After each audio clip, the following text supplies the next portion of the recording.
Hey people, what's going on? Sorry, I just came in to start this video and I was just talking with my family and we were joking around because my wife was messing with the remote and we were trying to find the right channel and there was this humorous moment with our family and I thought, this is what it's all about right here. We've got a 7-year-old, a 10-year-old, then my wife and then my oldest son who's 25. And he's the only one in the family who's working right now because he works at a distributor that deals with groceries. He sells groceries or, works with pallet jacks. He works in the freezer and they distribute groceries to stores. So for a week there, he was just busy as hell. Now things are kind of tapering off. But anyway, all that aside, I've got a lot on my mind, so I'm kind of overwhelming. Sorry. How y'all doing today?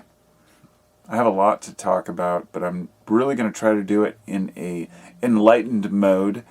I'm going to be perfectly honest. I mean, I've made so many videos talking about this subject lately. This COVID issue. People are tired of hearing about it. I get it. And if I look back, I'm sure that my last 8 videos probably talked about just that.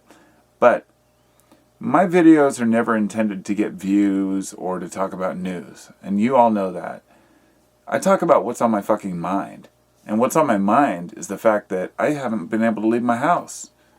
That when I went to Trader Joe's today, there was a line all the way around the block of like 30 people. And I had to go to Fred Meyer and then I still had to wear my mask and I felt awkward. I'm like, what do we talk about in this time?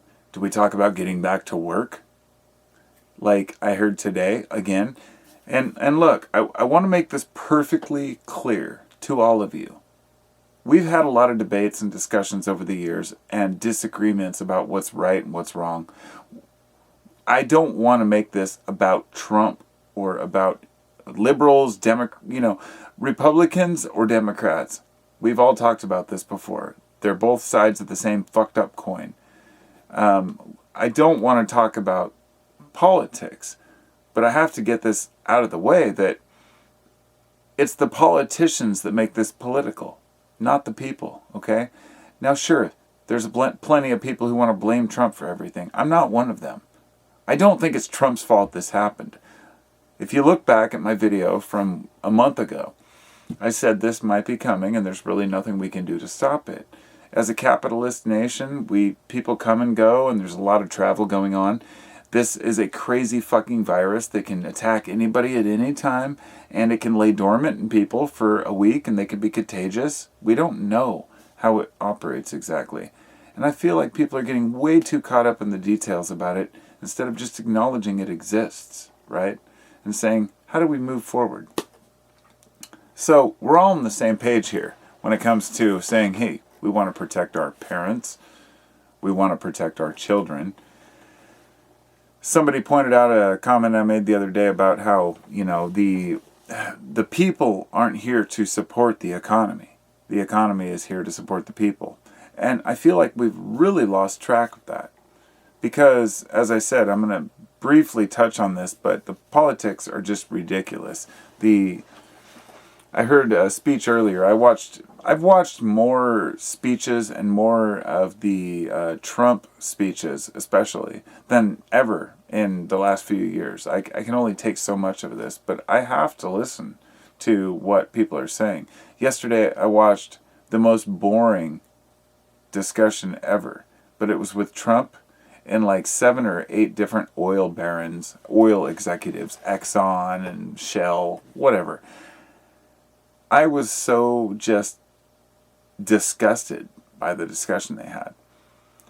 And here's what I'm going to take away from this. And I'm only going to touch on this briefly. I'm going to get into more positive things. But they were arguing that the Saudis and that Russia were taking advantage of the market because oil was cheap.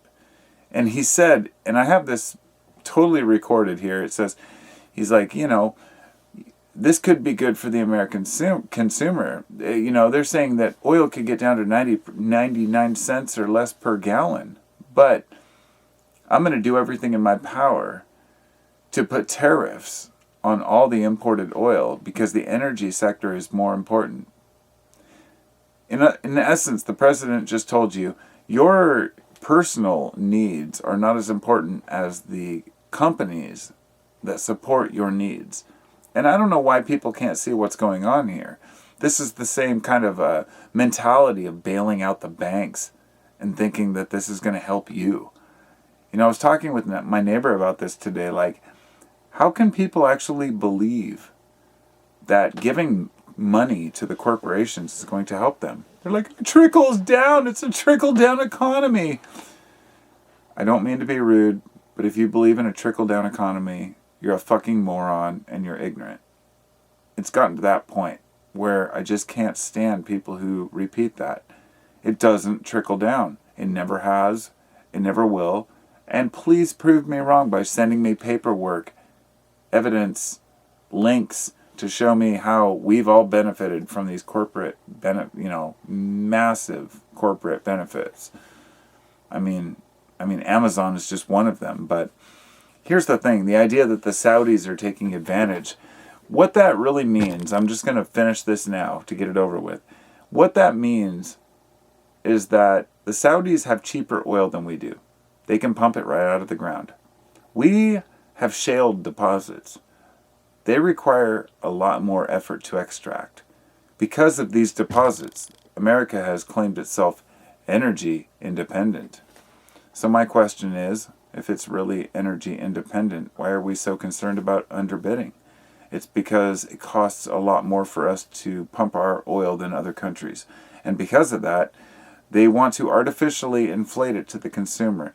And since you fill your tanks with gas and you ride the bus and you ride public transit, whatever it might be, you use gasoline in your life. You might use fuel to heat your house. You might use natural gas. If these prices go up because of a tariff on another country, tell me how you're benefiting again.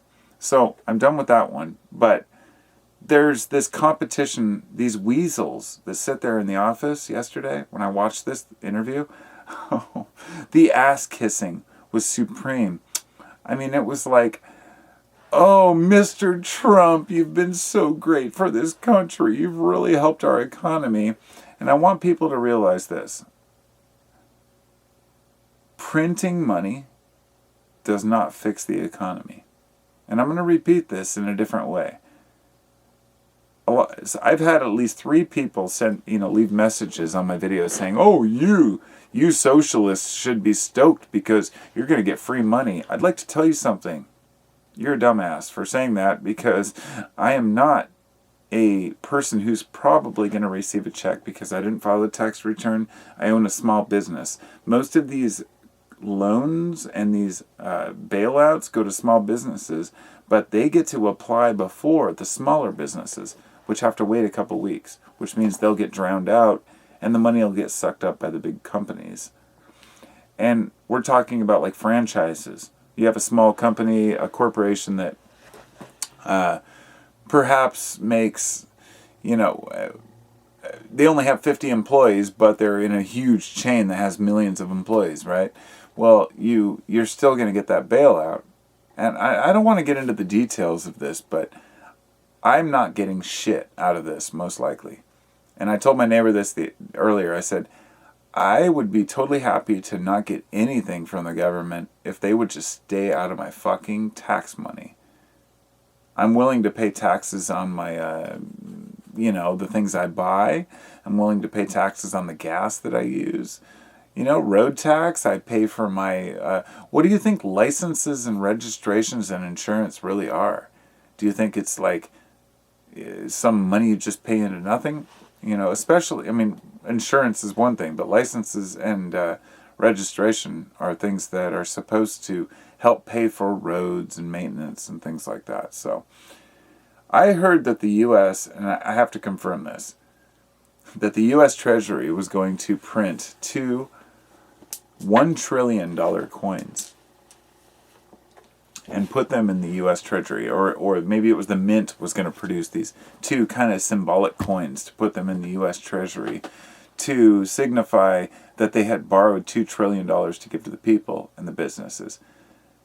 And when people talk about heroes bailing out the economy, let me tell you this. if you were one of the people who complained about Obama being a socialist, and you are at the same time cheering Trump giving away trillions of dollars to the people and the economy, you are the worst kind of socialist, because it's actually a forced socialism. This money isn't an option for people. This money was decided by the government as a bailout. If you realize where money comes from, you don't get it from trees, people. It doesn't create itself. When you print money, you raise the price of bread from $3 a loaf to $5 a loaf. That's what happens. And please, I don't mean to be condescending. I really wanted to make this video positive, but I have to get this out of the way. I promise all the next ones will be positive. I've got a video out here I wanted to do about making masks for people and doctors and whatnot, but when energy is our greatest asset, when the energy industry is our greatest asset, and the president is meeting with these people, go ahead, defend him. I really don't give a shit. We had 1,224 recorded deaths in the last 24 hours in America. 1,224. And this is going to rise over the next few days, okay? I'm not blaming Trump. I'm not blaming any politicians for this. This is something that needed to happen. It's a horrible event that's happening, and we can't deny it anymore. But regardless of why it's happening or how it's happening, we're getting completely inundated in our hospitals, and the doctors have to pay the price. And the U.S. has 311,000 cases, so we're getting up around 1/3 people right in America here, right? So we have about 350 million people maybe in America, I think. 1 in 1,000 people right now has the COVID virus in America. That's just the ones that were tested. And I know people are still trying to downplay it, but a whole bunch of states in America are still refusing to ban travel. A lot of churches are still going to meet. And that's what kind of inspired me to make this. If you're a religious person out there and you happen to be watching this, please don't go to church tomorrow. If your church is one of those stubborn-ass churches in Nebraska, Texas, Oklahoma, wherever it might be, and I'm not just picking on those states, those are the ones who decided not to have lockdowns. Let me tell you something. Louisiana was just as stubborn. They decided to have Mardi Gras. And you know what happened? Louisiana has a huge fucking outbreak of cases right now because of that. I mean, if you don't want to look at the statistics, that's fine. But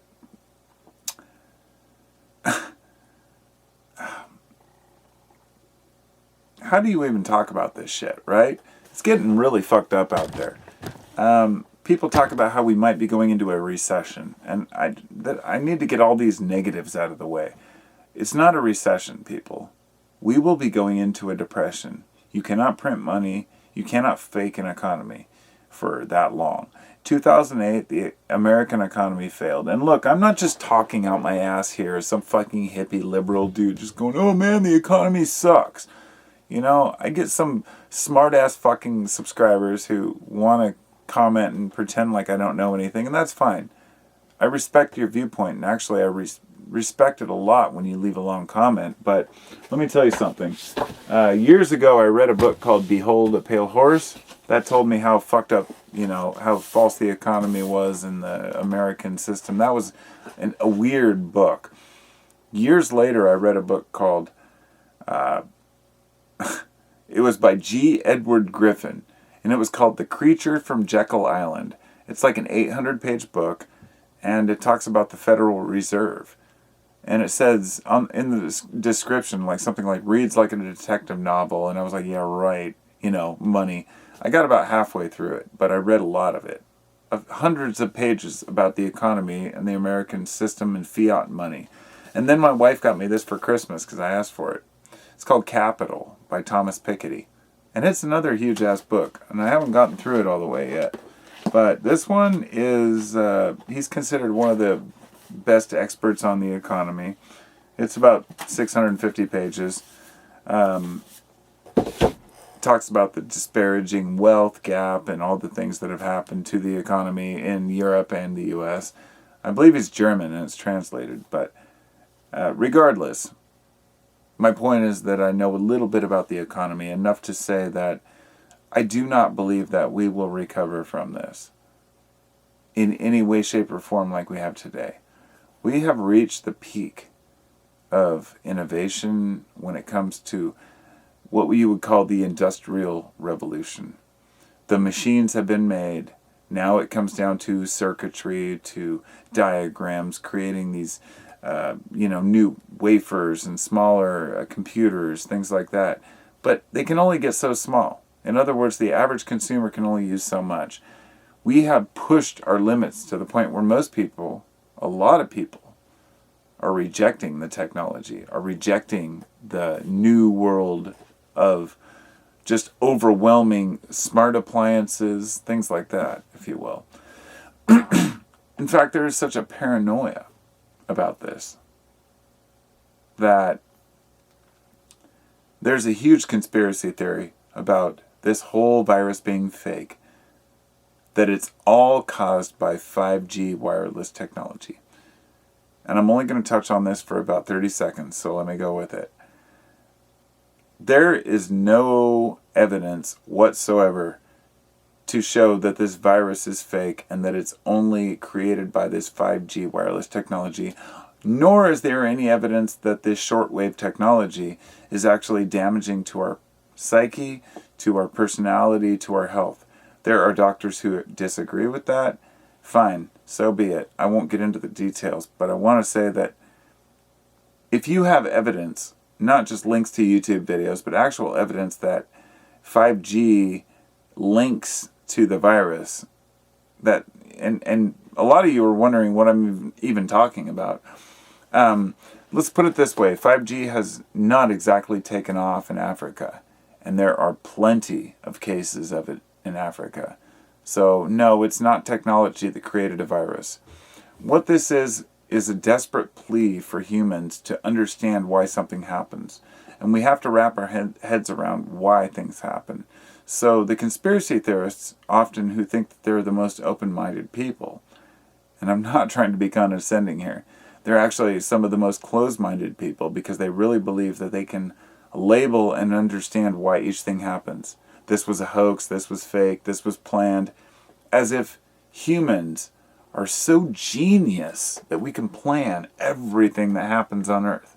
I'm sorry to say that viruses really happen. So moving on. I know the government is saying that they're going to give loans to small businesses. Let me say that loans don't help. Giving people money and saying you need to pay this back, but here, it's 0 interest, that might help some people. But a lot of people are going to lose their asses on this. They're going to lose their careers. They're going to lose their businesses. And I feel like we maybe need a Guy Fawkes. Please tell me you know who Guy Fawkes is, right? The Anonymous mask, which was, I don't have to get into any more details, but a phenomenal movie. I'll just leave it at that. People are pretty dumb. I'm pretty dumb. And people who are dumb tend to fall on dumb people and believe dumb people. And I'm not saying that we should know exactly what path to take in this time, but when we have the president saying our country wasn't designed to be closed, it makes me wonder what that means. Our country was not designed to shut down. Now, before you go commenting and complaining and saying, oh, you've got Trump derangement syndrome. Look, if Obama said this shit, I would say the same thing. If Hillary said the same shit, I would say the same thing. It's really time to get over your bullshit politics and get to the point of, there's a dude up there who, when Trump is reading off of a paper talking about this virus, he looks so incompetent. You can tell he's totally uncomfortable reading and trying to understand an actual paper. But when he's talking about politics, when he's talking about, oil and profits, he's gung-ho because he's a businessman. That's fine. But this isn't business. This is reality. So the question I come to is, what is freedom? You know, some states have made golf courses essential businesses that can stay open. The question is, why? Why don't we give a shit about each other? And some people would say this is freedom. That's what America's based on. What I would say is freedom is based on rationality and responsibility to each other. It means that we watch out for one another. It means that we protect one another from danger.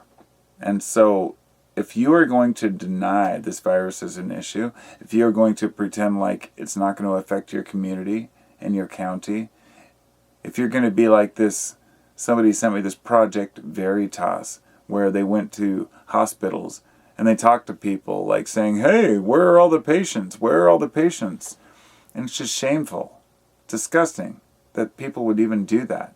As if all the doctors in the world are lying to you. When you want to believe a conspiracy in your own country, that's one thing. But if you can explain why Spain, Italy, South Korea, Iran, South Africa, all these different countries are taking the same initiative and action, and you can still pretend that's a conspiracy, you're an idiot. I'm sorry. And you have to be called out as much. When you can't see a real thing for what it is, you have to be called out as a moron. And you're morons.